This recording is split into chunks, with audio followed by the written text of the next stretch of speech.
Egzistuoja viena tiesa, apie kurią, man regis, esame visai pamiršę. Ir jis skamba labai paprastai.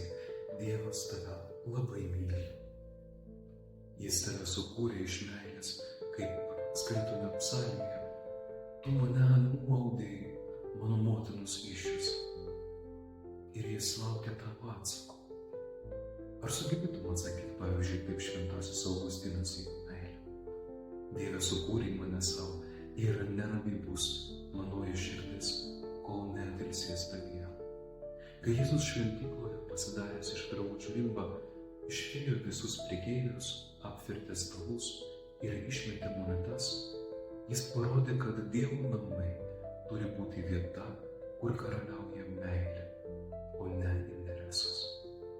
Šis įvykis kviečia mus apvalyti savo širdį, savo ketinimus, intencijas, troškimus, kad mūsų Dievo ieškojimas būtų tyras ir nesavanaudiškas. Mes jo ieškome ne dėl stebuklų, ne dėl naudos, ne dėl to, kad norime pasinaudoti jo galia, Dievu, bet todėl, kad norime atsakyti į jo meilę, savo meilę. Ir šiandien kviečiu tave, brangus broli ir sese, stabtelk akimirką ir pagalvok, ar tavo širdis ištroškusi gyvo Dievo, ar tu iš tiesų ieškai jo. Geros ir palaimintos tau.